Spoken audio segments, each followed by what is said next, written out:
Sud Radio Berkov dans tous ses états. Le fait du jour. Au fond, ce que je voudrais savoir justement, c'est comment ça se passe. Comment ça se passe? Comment des migrants quittent effectivement leur territoire en venant en Libye, en repartant. Pourquoi ils aboutissent dans tel port ou dans tel port? Pourquoi aujourd'hui la France, pour la première fois, et plus l'Italie? On va en parler avec Stéphane Ravier, qui est sénateur conquête des Bouches-du-Rhône. Bonjour Stéphane Ravier. Bonjour, M. Berkov. Alors, Stéphane Ravier, nous sommes effectivement, vous êtes sénateur des Bouches-du-Rhône, vous êtes à Marseille, oui. Vous êtes effectivement au bord de cette Mare Nostrum qui connaît depuis des années, depuis des siècles, tellement de passages. Alors, il y a des passages heureux et des passages difficiles et malheureux. Mais ce que je voudrais savoir, au-delà, et on va parler évidemment de l'Ocean King et de ce qui se passe à Presqu'île de Gien et dans le centre Bellambra, mais ce qu'on voudrait comprendre, et les gens ne voient pas, comment se passe, vous avez étudié ça, vous le savez, la mécanique, c'est-à-dire comment ça se passe du point de vue des opérations. Parce qu'on a vu des images un peu partout, de bateaux qui passent, on fait mettre des gens dans des embarcations. Comment ça se passe entre ONG, passeurs, migrants? Oui, c'est un petit peu ça, oui. Vous avez des candidats à l'émigration qui vont se rassembler. Vous avez, par exemple, sur l'Ocean Viking, il y avait des Somaliens, des Érythréens, des Égyptiens, des Marocains, comme s'il y avait la guerre en Égypte et au Maroc, d'ailleurs.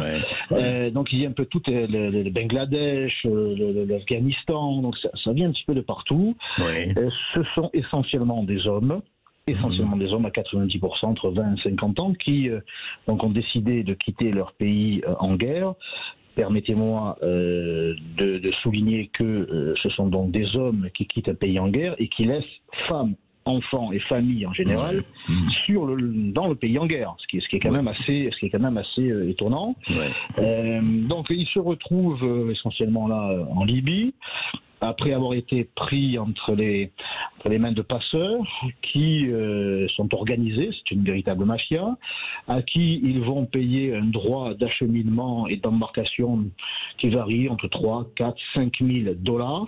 Alors, justement pour préciser, premièrement, est-ce qu'on sait un peu qui sont ces passeurs? Ce sont des mafias organisées, évidemment, mais comment les migrants trouvent 3, 4, 5 000 $? On est toujours étonnés. C'est la grande question. C'est la grande question. Est-ce qu'il s'agit d'une classe moyenne des pays originaires? J'avoue ne pas savoir, mais ils ont payé. C'est pas un crédit que leur a octroyé la mafia. Ils ont payé le droit d'être. Ah oui, c'est pas parce que certains disent ils remboursent quand ils sont dans le pays d'accueil. Ceux qui sont, en tout cas, certains ont été interrogés là. Oui. Au centre de la Presqu'île de Gien, ils ont affirmé avoir payé. D'accord. Avoir payé 5 000 €. Alors, est-ce que c'est vrai ou pas? En tout cas, ils l'affirment. Ouais. Donc, ils se retrouvent là, on va dire, sur les plages de Libye,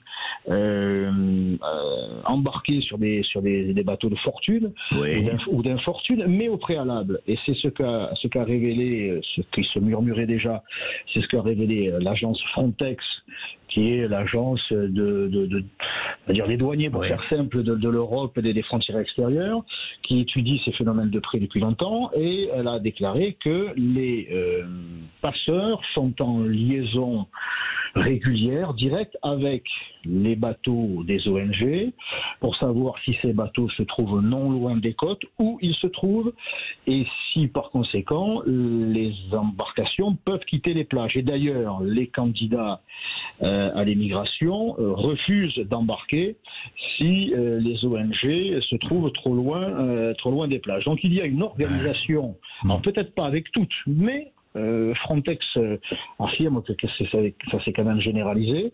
Il y a donc une entente, une communication entre les passeurs, les candidats à l'immigration, les clandestins et les ONG. Voilà, ils sont pas, l'Ocean Viking passait par là, il a aperçu, oh mon Dieu, miracle, heureusement qu'il passait par là, il a aperçu une embarcation de fortune. Non, tout ça, semble-t-il, est parfaitement organisé. Oui, ce que vous dites, Stéphane Ravier, c'est-à-dire qu'ils sont en communication, c'est organisé avant l'embarquement, etc. C'est ce qu'affirme Frontex. C'est ce qu'affirme Frontex. Et qu'il n'y a rien ou peu de choses laissées au hasard. Le fait est aussi, c'est que beaucoup d'ONG se permettent d'entrer dans les eaux libyennes, gênant ou empêchant même le travail des gardes-côtes libyens, qui pourtant ont été formés à grands frais par l'Union européenne. Ils ont été formés pour ça avec les deniers des Européens.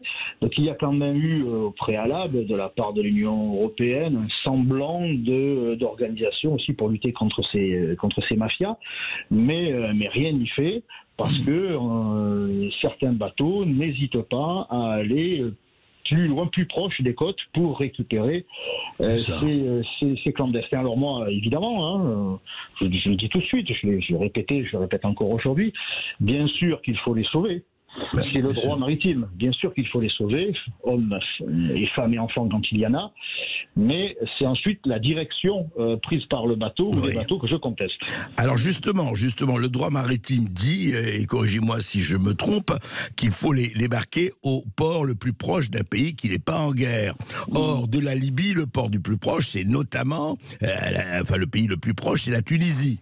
Et pourquoi tous les bateaux, sans exception, depuis que ça existe, vont vers l'Italie ou la Grèce, maintenant la France, et aucun n'aborde, à ma connaissance, les ports tunisiens.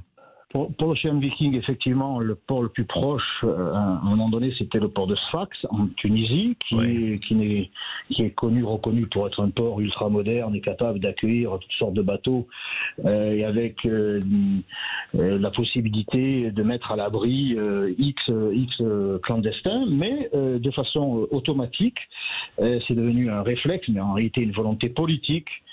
Ces bateaux mettent le cap vers le nord, vers l'Europe, parce qu'il y a une volonté politique d'imposer à l'Europe, l'Italie, la France en particulier, une immigration massive sous le prétexte que nous serions le continent Eldorado, la France Eldorado. Or, de Eldorado, il ne reste plus que radeau. Et à force de charger le radeau, on va tous finir par passer par le fond. Voilà, c'est ça. Mais c'est une volonté politique. C'est une démarche. A priori ou dans un premier temps humanitaire, qui laisse très vite la place à une volonté politique d'imposer à l'Union européenne, à l'Occident, cette immigration massive. Mais alors justement, est-ce que cette volonté politique, quelle est véritablement, aujourd'hui on peut voir avec les faits, avec le recul, l'attitude de la Commission européenne, de l'Union européenne sur ce problème? Est-ce que l'Union européenne, de fait, encourage, freine ou est passive devant ce mouvement? Quelle est la politique? Est-ce qu'il y a une politique claire, je veux dire, de l'Union européenne ou de la Commission européenne là-dessus? La Commission européenne, elle est immigrationniste à tout crin.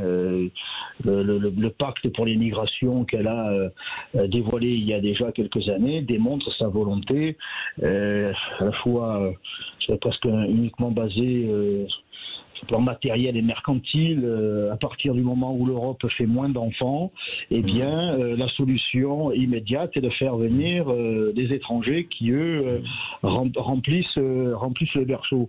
Il y a, là aussi, c'est complètement idéologique, sa volonté, c'est non pas d'ouvrir les frontières, mais de les effacer purement et simplement, puisque l'on en est aujourd'hui à commencer à sous-entendre, à créer une sorte de droit à l'immigration.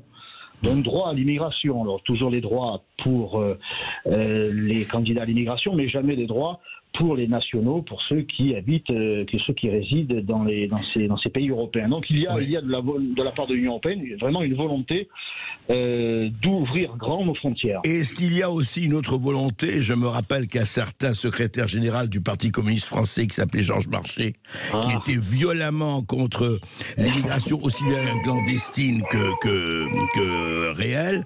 Est-ce que effectivement, de ce point de vue-là, est-ce qu'il n'y a pas aussi une volonté économique, on le dire, celle-là elle est moins dite, de casser les prix, de casser les salaires, en disant bon, Est-ce qu'il n'y a pas ça aussi, monsieur Ravier? Il est vrai que Georges Marchais, à l'époque, dénonçait cette immigration qui était une concurrence par rapport aux travailleurs français. C'est à l'époque où le Parti communiste était français, même s'il était inféodé à Moscou. Mais en tout cas, il avait une préoccupation envers les travailleurs et les chômeurs français. Georges Marchais rappelait qu'il y avait 2 millions de chômeurs et que cette immigration était évidemment une concurrence, qu'elle faisait pression sur les salaires. Ce que je ne contesterai pas parce que c'est toujours d'actualité, sauf qu'il n'y a plus seulement 2 millions de chômeurs, en réalité il y en a au moins 4 ou 5, et il y a 10 millions de pauvres dans notre pays.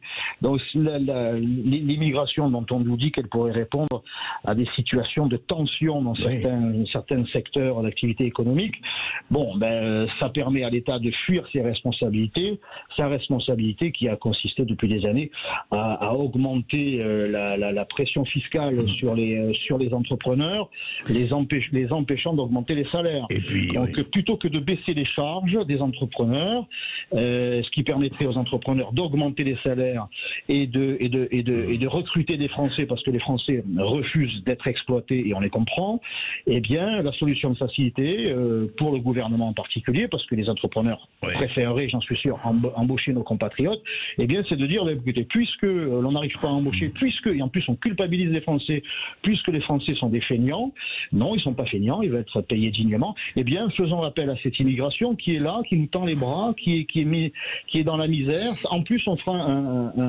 un geste humanitaire. Donc, tout ça est évidemment à l'encontre de l'intérêt des Français et de la France. Alors, justement, alors ça, effectivement, on vous dira, mais vous opposez deux populations, etc. C'est une discussion, mais je voudrais m'en tenir au fait. Aujourd'hui, alors, Giorgia Meloni exécutant ses promesses de campagne, donc elle a dit l'Italie terminée, en tout cas pour le moment, on n'accueille personne, donc effectivement, on arrive en France. Est-ce que vous croyez que c'est un mouvement qui va maintenant, étant donné que l'Italie, en tout cas apparemment, elle est en train de démanteler même des camps de migrants, elle est en train, effectivement, même les Ukrainiens, les autres des hôtels, Giorgia Meloni, est-ce que maintenant la France va être effectivement beaucoup plus réceptrice, en tout cas elle va recevoir beaucoup plus de bateaux qu'elle n'a recevait avant, puisque avant ils abordaient, ils amérissaient en Sicile ou ailleurs.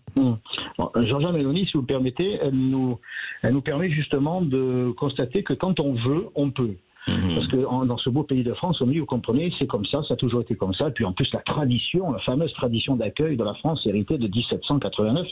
Alors, en 1789, il n'y avait pas la CMU, il n'y avait pas la ME, et on ne mettait pas 1 heure ou 2 pour venir, pour traverser un continent. Bref, Giorgia Meloni, elle tient ses promesses, des promesses de l'union des droites, comme quoi l'union des droites, c'est synonyme de victoire et puis d'action.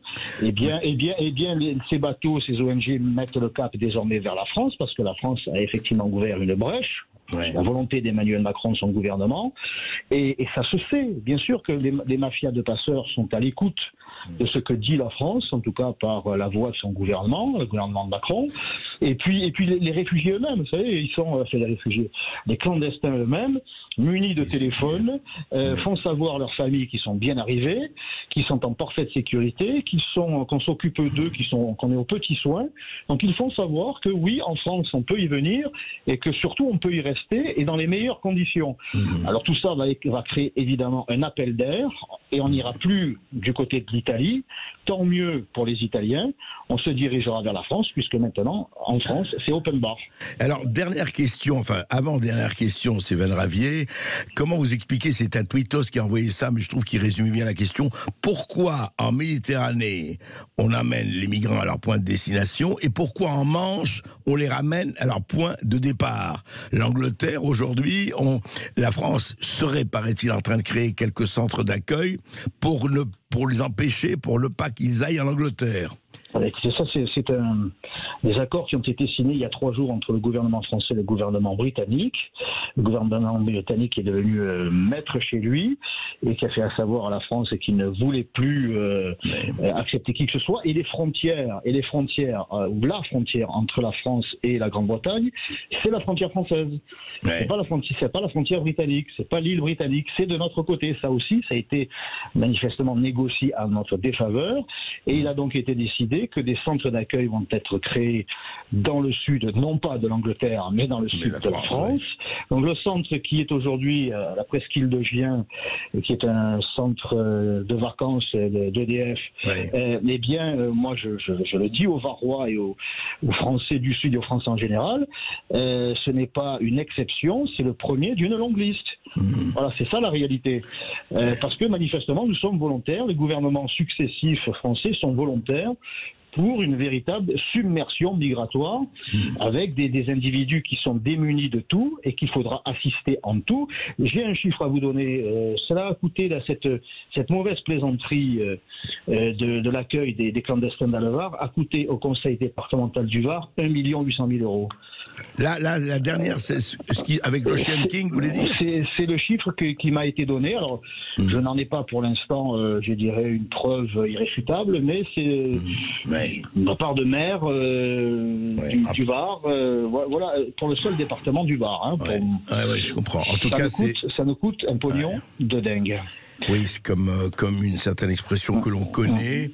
En fait, ça va continuer. Et pour vous, juste une dernière question, sénateur. Pour vous, quoi, il faut stopper. Vous, je sais très bien, on connaît tous vos convictions, en tout cas votre parti. Vous dites, il faut stopper ça complètement. Quelle est la situation aujourd'hui dans notre pays? 10 millions de pauvres, 4 à 5 millions de chômeurs réels, avec une inflation qui va exploser l'année prochaine. Et des Français à qui on dit qu'il va falloir se restreindre en tout. Et des prix qui vont donc exploser. Et puis vous avez ce continent africain, pour ne parler que de lui. Et les études démontrent que plus de 50% des jeunes Africains souhaitent émigrer. Et vers quelle destination se dirigeraient-ils si on les laissait faire? Évidemment vers l'Union européenne, ce qui constituerait donc non pas de grandes difficultés, mais la fin de l'Europe.